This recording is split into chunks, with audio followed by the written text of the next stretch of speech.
Hello everyone, एक बार फिर से आप सभी का स्वागत है हमारे यूट्यूब चैनल में। आज की इस अति महत्वपूर्ण क्लास में हम ये डिस्कस करेंगे कि पटवारी का सिलेबस क्या होता है, पटवारी की परीक्षा में कितने विषय पूछे जाते हैं और कौन सा विषय कितने नंबरों का आता है, कुल पेपर कितने नंबर का होता है, कौन से विषय को कौन सी बुक से पढ़ना चाहिए, स्टडी मटेरियल कहाँ कहाँ से हमको मिल सकता है। इसके अलावा हम एग्ज़ाम में यदि 80 नंबर लाना चाहें तो हम वो 80 नंबर किस प्रकार से ला सकते हैं।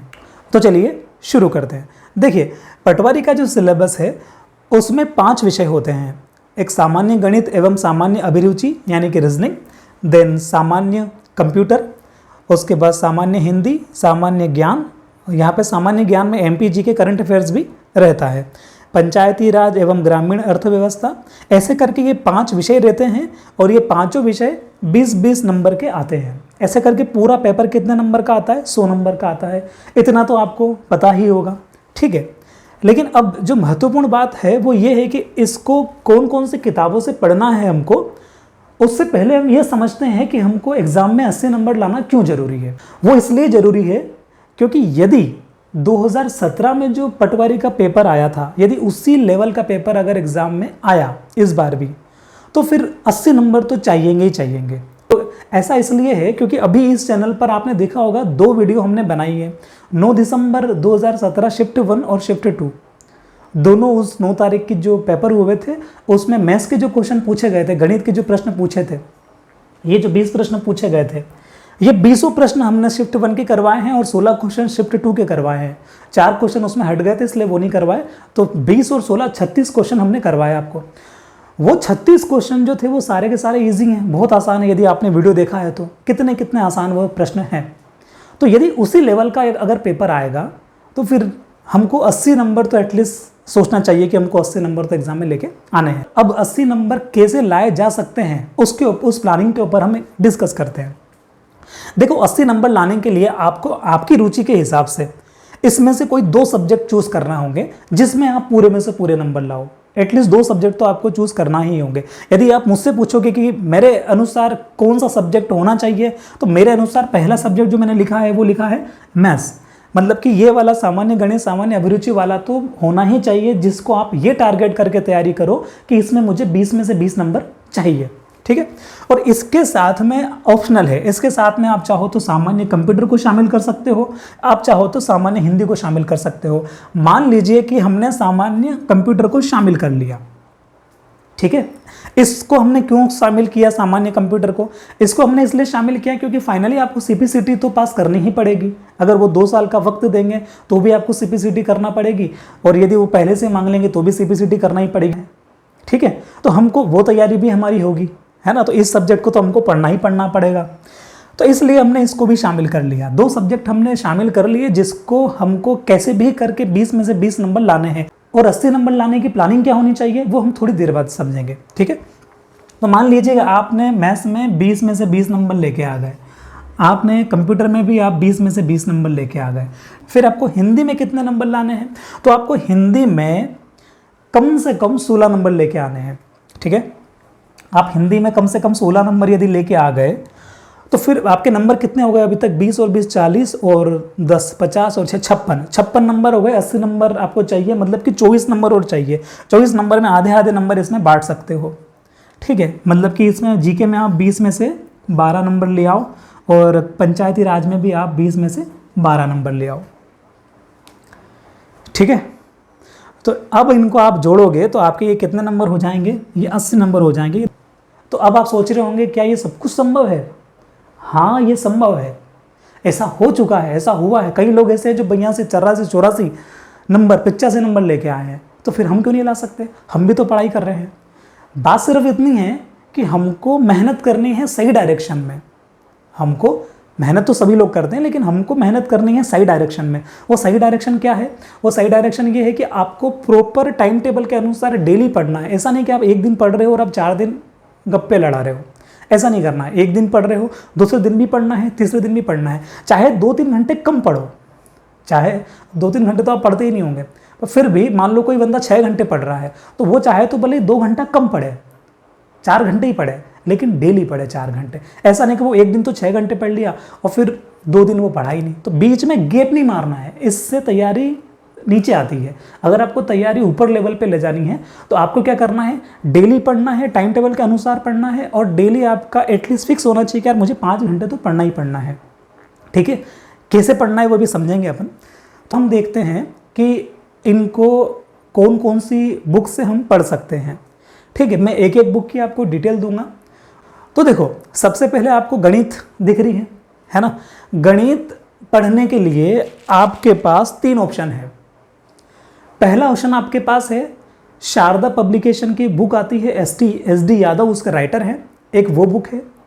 दूसरी आपके पास चॉइस है RS अग्रवाल, जो कि आपको ऑलमोस्ट सभी जगह अवेलेबल है।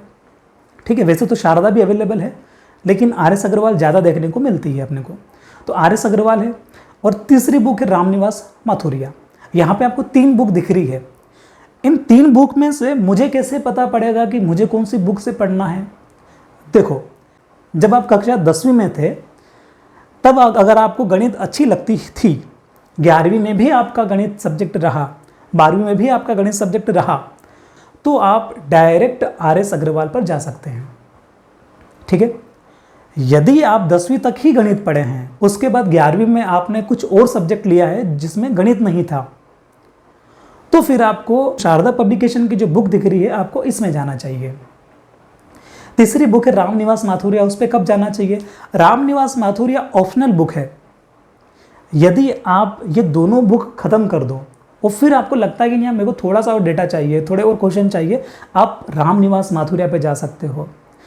ऐसा भी आप कर सकते हो कि आपका फ्रेंड सर्कल होगा, आप 4-5 लोगों का ग्रुप होगा। ओबियसली बात है, ग्रुप हमारा भी था, तो आपका भी ग्रुप होगा।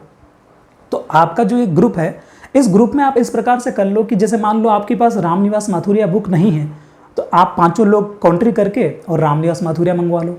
ठीक है, आपके पास RS अग्रवाल शायद होगी और शारदा भी आपके पास होगी। ऐसा करने से आपके पास कलेक्शन ऑफ मटेरियल की संख्या ज़्यादा हो जाएगी, आपके पास ज़्यादा मटेरियल हो जाएगा। आपके पास RS अग्रवाल भी होगी, आपके पास रामनिवास माथुरिया भी होगी, आपके पास शारदा भी होगी। ठीक है, आपके पास 3-3 बुक हो जाएगी, तो आपके पास डेटा की कमी नहीं रहेगी। हम जब कॉलेज में थे तो हम क्या करते थे कि एक ही वो गाइड लेके आते थे, उसका अच्छा सा नाम है शिवानी नाम की गाइड आती थी, जो क्वेश्चन बैंक थे उसमें क्वेश्चन आते थे यूनिट वाइज।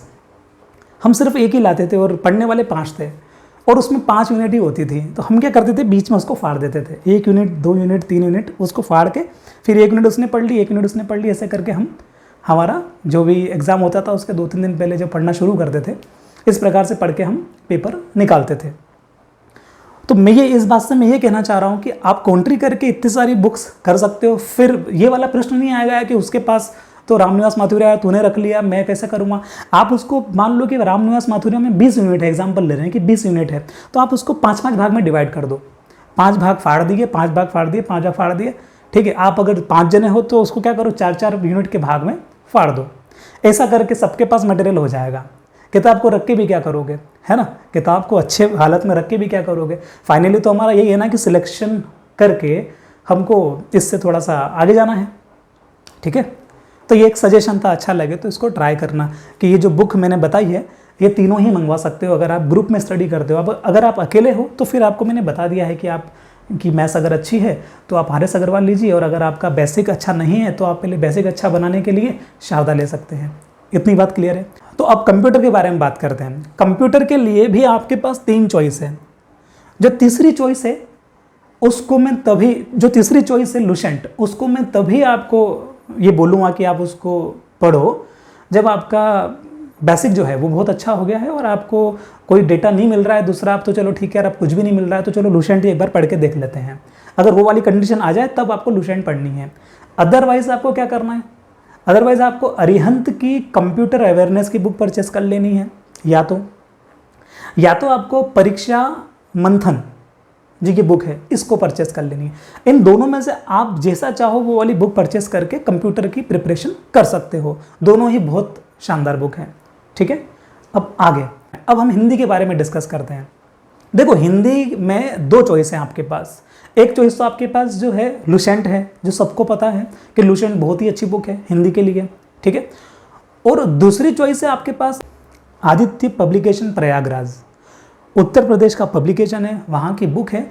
चाहो तो आप ऑनलाइन इसको भी मंगवा सकते हो। यहाँ पर भी वो वाला फॉर्मूला अप्लाई कर सकते हो। कौन सा वाला कि आप 4 जने हो तो आपने लुसेंट तो आपके पास होगी शायद से, अगर नहीं है तो लुसेंट परचेस कर ली, आदित्य पब्लिकेशन वाली बुक भी मंगवा ली, दोनों को पढ़ लिया, हिंदी का रट्टा ही खत्म, हिंदी अच्छे से हो जाएगी। ये दोनों बुक सफिशिएंट है, मुझे तो लगता है कि ये दोनों बुक मोर देन सफिशिएंट है पटवारी के लिए।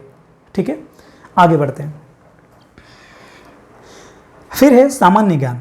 सामान्य ज्ञान, देखो सामान्य ज्ञान बहुत बड़ा सब्जेक्ट है, बहुत वाइड सब्जेक्ट है, इसमें बहुत कहीं से भी क्वेश्चन आ जाता है। मैं आपको छोटा सा एग्जांपल देता हूं कि पिछली बार जब परीक्षा हुई थी पटवारी की, तो उसमें इस प्रकार के क्वेश्चन पूछे थे कि बताओ ये मंदिर कहाँ है। और खास बात यह है कि वो मंदिर जहाँ है वहाँ के बच्चों को भी नहीं मालूम था कि वहाँ वो मंदिर है। ठीक है, मैं ये कहना चाह रहा हूँ कि जीके में वो आपकी जिस गली में आप रहते हो वहाँ का भी कोई मंदिर या कोई गली या कोई तिराहा, कोई कुछ भी पूछ सकते हैं और आपको हवाई नहीं लगेगी कि यार ये तो मेरे ही सिटी में है।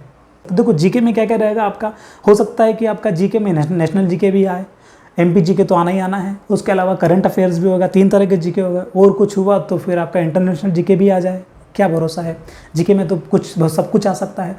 इसके लिए क्या कर सकते हैं, इसके लिए जो लुसेंट आती है जीके की वो अच्छी है, और एमपी के लिए तो आपको पता है बहुत सारी, ये पुणेकर है, महावीर है, आपको जैसा अच्छा लगे वैसा आप पढ़ सकते हो।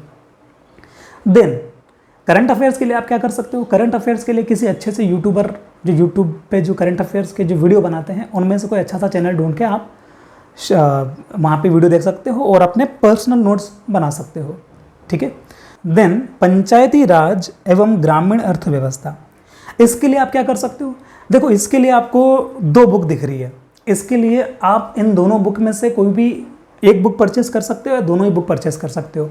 एक तो आपको जैन ब्रदर्स की ये पब्लिकेशन है, ये वाली जो ऊपर वाली बुक है ये परचेस कर सकते हो, और एक अरिहंत वाली जो है इसको भी परचेस कर सकते हो। आप दोनों परचेस कर सकते हो। इसके अलावा आप क्या कर सकते हो, इसके अलावा आप दृष्टि IAS की जो कोचिंग है दिल्ली में, वहाँ के PDF के नोट्स हैं पंचायती राज के, उसको डाउनलोड कर सकते हो। इसके अलावा M लक्ष्मीकांत की जो पॉलिटी वाली जो बुक है उसमें पंचायती राज का इंट्रोडक्शन बहुत अच्छा दिया है, तो आप चाहो तो वहाँ से इंट्रो निकाल सकते हो। मेरा ये कहने का मतलब है इस टॉपिक में कि इस टॉपिक में कोई चीज़ कहाँ पड़ी है, कोई चीज़ कहाँ, ग्रामीण अर्थव्यवस्था कहाँ है, पंचायती राज कौन सी बुक में है, इन सबको आपको संकलित करना पड़ेगा, इनको आपको इकट्ठा करना पड़ेगा। कहने का मतलब ये है कि पंचायती राज में आपको जहाँ से भी डेटा मिल रहा है उस डेटा को वहीं पढ़ के ख़त्म नहीं करना है, उस डेटा को आपको पढ़ा तो है हमने वहीं पे, उसके बाद उसको लिखना भी है हमारे नोट्स में, ताकि क्या हो, ताकि ये जगह जगह का जो डेटा है पंचायती राज का ये हमारे एक ही नोट्स एक ही कॉपी में बन जाए, ये हमको करना है। ठीक है। अब देखो मैंने आपको ये 80 नंबर का तो गणित दे दिया कि यार ये 80 नंबर आप ला सकते हो, लेकिन कैसे ला सकते हो उसके लिए मैंने ऊपर 3 चीज़ें लिखी है जो कि मोस्ट IMP है। अगर वो आप नहीं करोगे तो मैं आज ही लिख लो आपकी कॉपी में, अगर आप वो नहीं करोगे तो आप नहीं सिलेक्ट होगे, आपको वो चीज़ करना ही है, वो मस्ट है। और उससे ज़्यादा ज़रूरी ये था कि एक वीडियो मैंने बनाया था बीच में जो उस पे था कि इतनी एनर्जी व्यक्ति में किस प्रकार से आती है, मतलब इतनी एनर्जी कि मुझे 20 में से 20 मार्क्स आ जाए, इसमें 20 में से 20 मार्क्स आ जाए और कुल मिला के मेरे को 80 नंबर भी आ जाए, और 2 सब्जेक्ट मेरे अच्छे नहीं है तो भी मैं उसको अच्छा कर लूँ, मैं ये सेल्फ मेड नोट्स जो है ये भी बना दूँ, ऑनलाइन प्रैक्टिस सेट भी मैं कर लूँ, ऑफलाइन प्रैक्टिस सेट भी मैं लगा दूँ, ये सारा मैं कर लूँ। इतनी एनर्जी आदमी में कहाँ से आती है, ऐसा वीडियो मैंने एक बनाया था। तो पहले मैंने उस वीडियो को नहीं डाला, तो मैं आज उस वीडियो को भी अपलोड करूँगा इसके साथ में। तो उसमें मैंने बताया है कि ये सारी चीज़ें जो होती है ना, कोई भी व्यक्ति यदि जॉब में लगता है और स्पेशल जो है गवर्नमेंट जॉब में, और वो भी 2015-16 के बाद, है ना, जो भी व्यक्ति जॉब में लग रहा है और वो भी गवर्नमेंट जॉब में, और 2015-16 के बाद में अगर वो जॉब में लग रहा है, इसका मतलब उसने बहुत सेक्रीफाइस किया। मैं ये नहीं कह रहा कि पहले ऐसे ही लग गए, ऐसा नहीं है, लेकिन पहले का जो पेपर का जो लेवल था और आज का जो पेपर का लेवल था, इसमें ज़मीन आसमान का अंतर है। यदि आप 2010-2011 के कोई पेपर उठा के देखोगे, चाहे वो पुलिस का हुआ, चाहे वो पटवारी का हुआ, चाहे वो बैंक क्लर्क का हुआ, चाहे वो PO का हुआ, और आज के bank clerk, bank PO, SSC CGL, SSC CHSL, RRB clerk, RRB NTPC, है ना, रेलवे ग्रुप D, इनके पेपर उठा के देखो, इनके पेपर में उस टाइम के लेवल में और आज के लेवल में ज़मीन आसमान का अंतर आ गया है। इसलिए मैं आपसे क्या कह रहा हूँ कि जो बंदा 2015-16 के 17 के बाद जॉब में लगा तो उसने बहुत कुछ सेक्रीफाइस किया होगा, और आपको जॉब में लगना है। अब काम की बात आपके लिए ये है कि यदि आपको जॉब में लगना है तो आपको भी बहुत बड़ी वजह चाहिए। कोई भी काम करने की आपको बहुत बड़ी वजह चाहिए। आपके अंदर एक आग होगी ना, तो आप फिर ये 80 नंबर क्या इस पिक्चर से भी ले आओगे। यदि आपके अंदर आग होगी तो वो वाला वीडियो देखना। वो वाला वीडियो इस बात का है कि अंदर से हमको एनर्जी कैसे मिलती है, हम कैसे अंदर से इंस्पायर होते हैं पढ़ने के लिए। तो वो वाला वीडियो देख के आपको सब समझ में आएगा, तो आप वो वाला वीडियो भी देखना। और अभी हम डिस्कस करते हैं ये चीज़ कि ये चीज़ क्या है। 80 नंबर लाने के लिए पहली चीज़ आपको वजह चाहिए, और दूसरी चीज़ फिर ये चीज़ें चाहिए। ये चीज़ें क्या हैं? एक तो आपको सेल्फ मेड नोट्स बनाने हैं। सेल्फ मेड नोट्स मतलब कि खुद के हाथ से लिखे हुए नोट्स बनाने हैं। काई के? इन सभी सब्जेक्ट के आपको सेल्फ मेड नोट्स बनाने हैं। आप कैसे बनाएंगे? आप कोई भी टॉपिक, आप किसी भी कोचिंग पे जा रहे हैं, आप कहीं से भी पढ़ रहे हैं, तो आपको क्या करना है कि आपने जो कुछ भी पढ़ा है आज, उसको आपको वापस से रिवाइज होकर आपकी, हम बचपन में फेयर कॉपी बनाते थे ना, ऐसी फेयर कॉपी आपको बनानी है। नोट्स बनाने हैं आपके, ताकि एग्जाम से एक दिन पहले आप पन्ने पलटा के उनको देख सको। एक चीज़ तो वो होगी, दो बार आपका एक, और दूसरा फ़ायदा ये होगा कि आपका रिपीट हो जाएगा, है ना। तो आपको सेल्फ मेड नोट्स बनाने हैं। उसका क्या फ़ायदा होगा? उसका फ़ायदा होगा कि आप जब जगह जगह से पढ़ेंगे, मान लो कि आपके पास मैथ्स की 2-3 बुक्स है, कंप्यूटर की 2-3 बुक्स है, ग्रुप स्टडी वाली बात कर रहा हूँ मैं, और आप चाहो तो आप खुद ही ला सकते हो 2-3 बुक। तो सामान्य हिंदी की आपके पास 2 बुक है, सामान्य ज्ञान के मान लो जीके वगैरह की आपके पास 1-2 बुक है, और पंचायती राज के आपके पास 1-2 बुक है। इनका आप ऑनलाइन भी कहीं ना कुछ पढ़ते ही होंगे, है ना। गूगल पे हम कुछ ना कुछ तो ढूंढते ही रहते हैं डेटा इससे रिलेटेड। तो वो डेटा होता क्या है कि वो डेटा देखने के बाद हमको उस टाइम तो अच्छा लगता है कि वाह क्या डेटा है, लेकिन हम उसको क्या करते हैं, नोट डाउन नहीं करते। तो हम उसको नोट डाउन नहीं करते तो फिर वो शाम तक या फिर अगली सुबह तक तो हमारे दिमाग से पूरी तरह से आउट हो जाता है। फिर 2 दिन बाद हमारा ध्यान उस तरफ जाता ही नहीं है कि हमने वो चीज़ भी वहाँ से पढ़ी थी। और कई बार ऐसा हो जाता है कि वहीं से क्वेश्चन आ जाता है। आपको क्या करना है, ये सारा जहाँ भी आपका टाइम जाता है ना, गूगल पे या कहीं भी आपका टाइम जाता है स्टडी से रिलेटेड, तो उन जो भी डेटा आप पढ़ रहे हो उसको आपको संकलित करना है, इकट्ठा करना है आपके अपने नोट्स में। अगर आप पटवारी की बात करें तो इन 5 आज से ही आपको इन 5 सब्जेक्ट की खाली कॉपी खरीदनी है और आज ही नोट्स बनाना शुरू कर देना है, पहली चीज़। दूसरी चीज़ आपको ऑनलाइन प्रैक्टिस सेट लगाने हैं। ऑनलाइन प्रैक्टिस सेट ये कैसे लगाएंगे?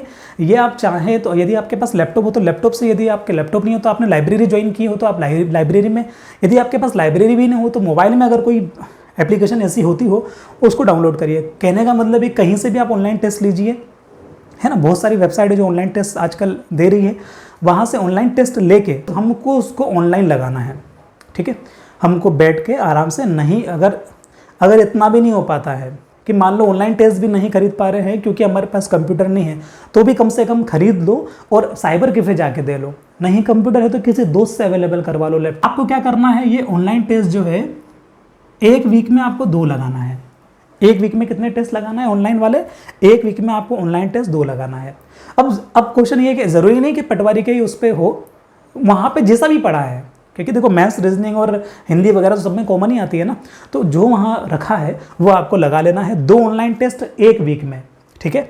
और ऑफलाइन टेस्ट आपको लगाने हैं, रोज़ लगाने हैं। तो आपके 6 टेस्ट लग जाएंगे। मैंने एक सप्ताह का डेटा निकाल दिया है, ये 8 हो जाएगा आपका। कैसे? एक सप्ताह में आप 2 तो ऑनलाइन टेस्ट लगाएंगे और आप 6 ऑफलाइन टेस्ट लगाएंगे, तो एक सप्ताह में आपके 6 और 2 8 टेस्ट हो जाएंगे कुल मिला के। और 1 महीने में कितने हो जाएंगे? 8 चौक 32 हो जाएंगे 1 महीने में। 2 महीने में कितने हो जाएंगे? 64 हो जाएंगे। तो जब आप इतना कुछ, तो मान लो कि 2 महीने के बाद भी अगर वैकेंसी आती है, क्योंकि अभी तो वैकेंसी के अभी एक और लेटर आया है जिसमें दोबारा से उन्होंने पदों की जानकारी मांगी है, तो यदि वैकेंसी अभी 2 महीने बाद भी अगर आती है तो 2 महीने तक तो आप कितने टेस्ट लगा चुके होंगे? 64 टेस्ट आप लगा चुके होंगे। तो अगर इस वीडियो का कंक्लूजन निकालें तो वो ये है कि आपको 2 सब्जेक्ट चूज़ करना है। 2 सब्जेक्ट चूज़ करने के बाद आपको जो है इस पे लग जाना है, ठीक है। कम से कम, अगर आप इनके नहीं लगाओ कोई बात नहीं, कम से कम इन दोनों के तो आप ये ऑनलाइन टेस्ट और ऑफलाइन टेस्ट तो लगा ही लेना। तो जब आप इस प्रकार की मेहनत करेंगे कि आप ऑनलाइन टेस्ट भी लगा रहे हैं, आप सेल्फ नोट्स भी बना रहे हैं, और आप ऑफलाइन टेस्ट भी लगा रहे हैं, और आप जगह जगह से जहाँ से भी आपको ऑनलाइन डेटा मिल रहा है उसको अपने नोट्स में उतार भी रहे हैं। जब आप इतनी मेहनत कर रहे हैं तो आपके 80 के आपके 85 नंबर भी आ जाएंगे, है ना। कोई बड़ी भारी बात नहीं है, ठीक है।